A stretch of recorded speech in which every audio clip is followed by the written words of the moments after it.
Hey, what's up? Let's talk advisor technology and my personal tech stack.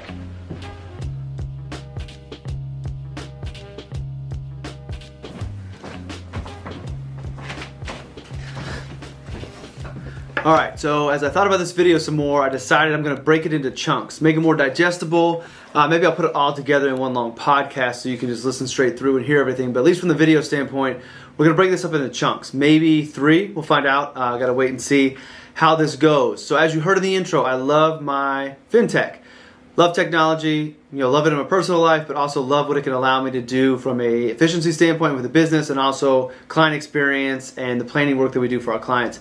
So what I want to do in this first session is go over what I'll say is the basic, the minimum planning software that I think you need or that I'm using. So we're going to talk about the Custodian, we're going to talk about financial planning software, CRM, all those things that kind of make things run. And then in the future, we'll kind of hit more of the investment side of technology, the client experience. One thing I'm really super excited about on the client experience side, I just signed up today with Circle to create a community platform for my clients. And I'll share more about what that's going to look like in the future as I build it out. But that's going to add to the community component. It's going to add to the experience. Super excited about that. But let's talk about kind of the relationship, the planning, what we do as advisors, why we exist, what we're doing for our clients, what's the technology that I'm using and some of the ones I've used in the past, just to give you some of my thoughts on it. Now, not everything's going to be perfect. I'm going to be upfront and transparent, tell you what I like, maybe some things I don't like, some things I don't use, just so you have a no. I don't think I'm going to upset any of the companies, but I want to keep it real. So starting right out the gate, Custodians that I'm using are TD Ameritrade and Altruist. TD Ameritrade, I've used them since day one. That's where 99.9% of my client accounts are today. Altruist going forward is going to be where I'm going to be doing my clients that are on the subscription model and the Wealth Genesis robo-advisor that I set up. We're going to use Altruist because the platform is very sleek. It fits the image of RLS Wealth going forward, and the technology on it's just great. It's also perfect for that client. It's going to be a younger client, stereotypically. So the app is nice, the interface is nice. It's just what they're used to. So that is where we'll be setting up the Wealth Genesis program, and our Wealth Fusion clients going forward will be set up on the Altruist platform, which should be fully moved over to the new Custodian, which is very exciting as well. TD Ameritrade, I started out with them mainly because their technology. We know the merger between Schwab and them is going forward. Unfortunately, we're seeing some of TD Ameritrade's great talent leaving, so I'm a little nervous, concerned about what Schwab's going to look like from that standpoint going forward. Hopefully they don't do anything to mess with the technology. That's one of the reasons they wanted TD Ameritrade, but that's why I used them. And also I was able to get on the platform as a new guy with not very many assets. Being a member of XY Planning Network, that came afterwards, but I love the fact that XY has a relationship with TD Ameritrade to help advisors getting started get on that platform where other custodians have minimums before you can get on. So that's it on the Custodian side. I love working with both. I'm excited to be a part of Altruist as it builds, and I've loved TD Ameritrade, everything they've offered me so far. I have no complaints on that standpoint. I love the way they integrate with all my other software. So that's the Custodian side. Let's go to the financial planning software where I'm using Right Capital. I have been all over the place in the 5 years of running my firm. I started with eMoney. I used Advisor. I used eMoney again. I used Right Capital. And ultimately I decided Right Capital for the foreseeable future, mainly because it provides everything I need and it's more cost effective than eMoney. I really liked eMoney, and if I had more complicated planning that I was doing, really need to get deep into cash flow and projections, I would probably go back or bring it. And who knows, maybe in the future eMoney comes back into the picture as planning needs to get more complicated. There's more things we can do for wealth management, using eMoney for wealth management clients and Right Capital for Wealth Genesis and Wealth Fusion. I don't know, but Right Capital handles it all. It's super intuitive. It covers everything that I need. I can get deep into cash flow like I could in eMoney. I could do Roth conversion planning in there as well. So everything I need to do for my clients is there, and it fits into the budget a lot nicer than eMoney. eMoney is super expensive, but it's a very good software. It's not perfect. A lot of things they could improve on as well. They have a good dashboard. I'd say their dashboard is better than Right Capital's dashboard, but I'm not really using either planning software's dashboard with my clients, so that's not something that's very important to me. I just wanted a software that I knew I could trust the data. I wanted to be able to run alternative scenarios, be able to show clients, and honestly, I don't use the input, or the output I should say, the PDF document We don't give that to clients. We've created a one-page document. All credit goes to Thomas, my colleague, for building that out. Shout out to Carl Richards, obviously, for the idea of the one-page financial plan and setting that as the standard, and also to my friend Jeremy Walter, because he was very friendly and helped us build this out. So shout out to both of them for the one-page plan idea and then the execution of it on our front. But that's actually what we give our clients. The data that goes into the one-page plan, the charts, all comes from Right Capital, but we're just leaving them one-page plan with some graphs and charts, net worth tracking, and then all of the recommendations and the tracking of the goals on the side. So I'm not even using the output other than I have it up on the screen when we're going over the plan with the client to show them probability of success, what the changes in the plans might change their probability of success, projections and things of that sort. We look at that. I use that for the recommendations, but I'm not giving that output to the client, and we're not using the portal for them to see it all the time. So that is the financial planning software. Let's go to, sticking with planning, let's go to estate planning software. I've begun using Helios Plans, which is a division of Helios. They do quantitative investment, but they have this Helios Plan software, which I really like. It allows me either to send a link to a client to let them upload all the information they need to get their basic estate planning documents. Wills, trusts, durable healthcare power of attorney, regular power of attorney, living will, all those documents for $450. Now this may age itself out, it may be more expensive in the future, but that's what it is today. And I like the fact of it that it is low cost, gets the main documents that most of my younger clients need, and they just type some information in, they get the document back, they get it notarized, and it's done. So Helios Plans has been something that we've added to the mix, and with our second tier in the subscription model, it's included. So we help coordinate that. Obviously, you've got to tread that fine line between giving estate planning advice, which we're not legally able to do, versus providing them the software to help them get those documents that are drawn by attorneys so they have everything covered.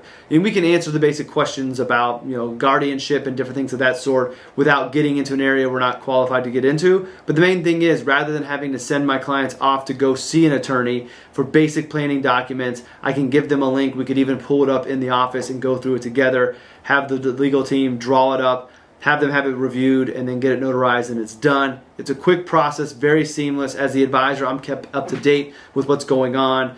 So I'm very happy to have that be a part of the offering that we can do and help that out. Now, obviously, if things get more complicated or there's things that Helios Plans can't cover, we'll go to the attorneys that happen to actually be in my office building and refer business to them. But it's nice to be able to take care of this and know that it's done. So that's the estate planning tool that we're using now. On tax planning, again, treading that line, not going over and overstepping our boundaries, but have really been enjoying using Plan as well.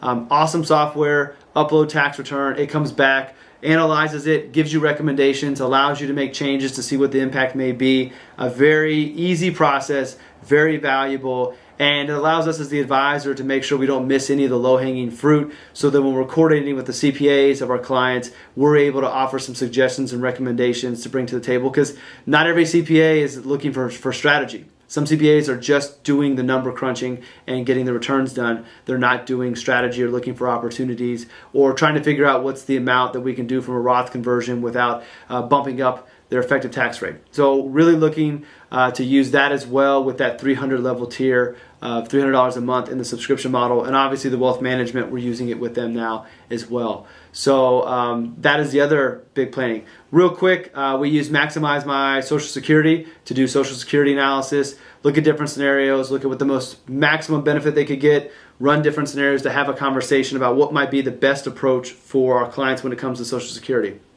Very easy, very quick to do. You can upload or you can have the clients log into the dashboard, sync up their Social Security, and it will pull it through. Or you can have somebody in your firm manually enter in the data history for earnings to be able to get these projections. But the numbers are spot on. I had a client go to Social Security to do their strategy that we recommended, and the numbers were right to the dollar from the software to what Social Security showed them. And that may not sound like a big thing, but they made it sure to make a comment that they were thoroughly impressed that the numbers I told them it would be was what it was going to be at Social Security. So may have had a little bit of luck there that there weren't some fluctuations between when we did it and when they went, but I'd share that with you that the numbers are very, very close to what it's going to be when they go file. So you know you're giving your clients the right information, creating the right strategy. Let's jump back up to The final thing when it comes to planning, I guess, would be we use Riskalyze for risk tolerant software. And this is just a starting point for the conversation. As you know, as an advisor and an advisor of tomorrow, planning for the future, doing more than just the basics, you know that risk tolerance is in the moment. A client's risk tolerance today is not what it is tomorrow or even 6 months out, because it's multiple variables that play into risk tolerance. It could be the markets, it could be what's going on in life, it could be COVID, and those things change. So it's not the end all be all. I really like Riskalyze. The score gives us an easy number to use as a metric, and it is the beginning of a talking point. So it's not the end all be all, but we do use that to be able to show clients, okay, here's the number, let's talk about it. Do we need to adjust that number? And then make sure that the portfolio recommendations we have align with that. And it's very easy when you get that score for the client to look at their portfolio and look at what their risk tolerance score came back and see that they are matching or that they are close, or maybe they're way off because they're new clients coming to you and they realize they are taking on way too much risk.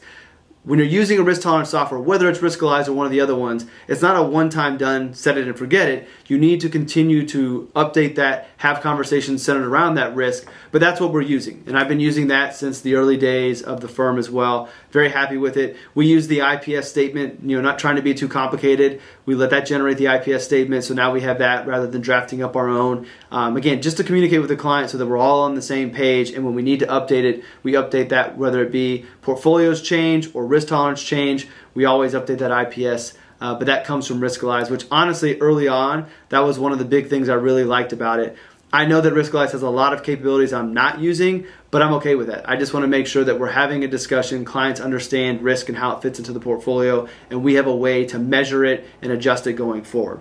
So we've hit financial planning software, estate planning software, tax planning software, social security analysis, risk tolerance. The final piece to what I would say would be kind of your CRM and client portal. And let's go client portal first. I use AdviseOn, and obviously we'll use Altruist for those clients because they have a real great login. I don't love TD Ameritrade's client portal. Clients have access to it, but I rarely send them to it. I just don't think it's that great. But AdviseOn's client portal I really like. So AdviseOn is a all-in-one software. It can be your CRM. I've chosen not to use its CRM, and I'll share why in a moment.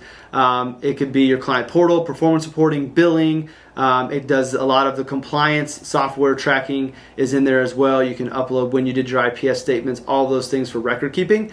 I chose AdviseOn mainly because I wanted the client portal and the portfolio performance reporting. I don't want to have to worry about calculating that myself. The portal is very nice. It's customizable, almost overwhelming with what you can do with it. Thankfully, they were very generous with their time when I got started with them and helped me craft the way it looks the way I wanted it to, because you can go crazy with it. But it is a very powerful tool. Over the last few years, it has gotten a lot better. I mentioned I don't use AdviseOn for the CRM, and the reason is when I started with them, the CRM didn't have very good workflows. It wasn't very intuitive. I just didn't like it. So I use WealthBox, which is the final piece to today's video. So I use WealthBox for the CRM. I don't think I will go back to AdviseOn CRM, even though I have an added expense with WealthBox, and I actually kind of like it. It's a realization I've had maybe in the last week. I like the idea that my CRM is separate. WealthBox does everything that I need. I really like it. And maybe in the future I want to switch from AdviseOn to another company. Maybe there's a better portal system out there, or maybe I want to change things up. It would stink to have to change my CRM just because I'm changing the client portal. Well, with WealthBox it's separate, so I have the flexibility to make a change on those other areas without having to redo my CRM down the road. So my director of operations, Darlene, has done a lot of work converting to WealthBox. I would never want to ask her to do that again because I think she might leave. So I like the idea of keeping the CRM separate from my client portal portfolio reporting software, just to protect myself from having double duty work in the future. But I really do like AdviseOn. It's gotten better over the years. They've revamped it. The interface is a lot better now. Client portal is good. There's a lot of customization and a lot of firepower in it. It is my most expensive technology, and I would be lying to you if I told you I haven't thought about dropping it because of expenses. But I've been fortunate that businesses continue to grow, that I can maintain it, which is good because it doesn't disrupt the client experience. I've changed from Blue Leaf in the past to AdviseOn. Getting everybody up with a new client portal and changing it just isn't something I really want to do. And right now I still see the value in what I'm paying Advise-On for everything that I'm doing, and I know I could get more value out of it and drop some other things that we'll talk about in the future, kind of more of the admin running the business. That'll be another video. But Advise-On caps out the financial planning relationship, so that's where clients go check on their portfolio. It integrates with TD Ameritrade, updates every night. Don't have to worry about breaking any links with that connection. They also have third-party integration, so we're adding in 401ks, outside accounts as well. Those break all the time. That's not Advise-On's fault. There's not much they can do about that. You as an advisor know that headache. Same thing happens with Right Capital when we integrate client accounts from outside of TD Ameritrade as well into that platform. So there you have it. That is what I would say the financial planning relationship and how we do our planning, the software that we're using. In the next one, we'll talk about investment management. It'll be a little bit shorter, not a lot of technology there, but there are some pieces we're using. And then the final video, we'll go through, let's say, operations, what we're using to run the business beyond Advise-On. That'll be mentioned again, but there's other software for billing, for text messaging, and things of that sort that we use that are separate from this. So real quick, Custodians, TD Ameritrade, and Altruist. Excited about growing with Altruist. Waiting to see what happens with TD Ameritrade Schwab when that goes down. CRM is Wealthbox. Client portal, performance reporting, some compliance background. Business analytics is Advise-On. Financial planning software, Right Capital. Combine that with Helios Plans for estate planning, Helios Plan for tax planning, My Social Security, maximize My Social Security for Social Security planning, and Riskalyze for the risk tolerance. And that should bring up everything that we're doing within the financial planning relationship. May do another video with other companies we use to outsource things to, like LLIS for insurance and things of that sort. But I don't view that as technology, because that's just a company we send people to help execute the financial plan. So there you have it. That's part one of my FinTech stack. Always doing demos, learning more about it, excited to share some other things. Like I said, Circle, I'll talk about that in the future and how that will play into things and what I think financial advisors can do from a community standpoint for their clients to drive more value to the relationship. But this video has been long enough, so thank you for watching this. I will be working on the next one to go over the next piece, and then the final one to wrap it all up. So what is your favorite tech? Put it in the comments down below. Let me know, let others know what's technology that you are using that you absolutely love, that you could not run your business without. It may be something I don't know about that I might want to know about, and my future video may have this recommendation from you. So in the comments down below, let us know what your favorite FinTech company is, what it is that you love about them, and let's collect a nice little list of these things so we can check them out in the future. So with that, we'll let you go, and we'll see you in the next episode.